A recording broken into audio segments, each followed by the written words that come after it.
जय माता दी। आज हम बात करने वाले हैं माँ दुर्गा के 9 शक्ति स्वरूपों की पूजा और जो 4 बार नवरात्रि पड़ती है उनके बारे में। जो नवरात्रि 2 बार मनाई जाती है, एक चैत में जिसमें हम जवारे बोते हैं और एक में शारदीय नवरात्रि जिसमें हम माँ शारदा की प्रतिमा को स्थापित करते हैं, और 2 नवरात्रि और होती हैं जिसे हम गुप्त नवरात्रि कहते हैं।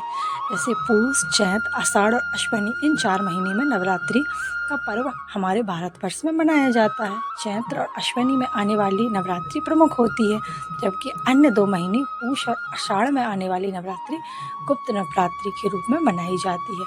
अश्विन महीने से शरद ऋतु की शुरुआत होने लगती है, इसलिए अश्विन महीने के इन नवरात्रि को शारदीय नवरात्रि के नाम से भी जाना जाता है।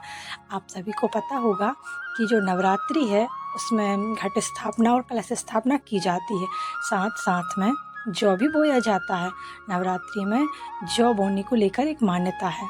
कहते हैं जो जौ हरा भरा होता है वो सुख समृद्धि का प्रतीक होता है।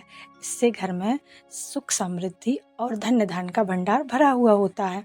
और हम आज बात करने वाले हैं नवरात्रि में जौ को ही क्यों बोया जाता है। एक पौराणिक कथा के अनुसार जब धरती पर दैत्य असुरों का अत्याचार बढ़ गया तो माँ दुर्गा ने उनका संहार कर मानव जाति की जीवन की रक्षा की। कहा जाता है कि देवी दुर्गा और दैत्यों के संघर्ष के दौरान धरती लोक पर अकाल पैदा हो गया, मतलब चारों ओर अकाल पड़ गया, सूखा पड़ गया। तब देवी माँ के द्वारा दैत्यों के संहार के बाद जब धरती पर पहला जो बीज था वो जौ था, उगाया गया था, जिससे पूरी धरती हरी भरी हो गई थी।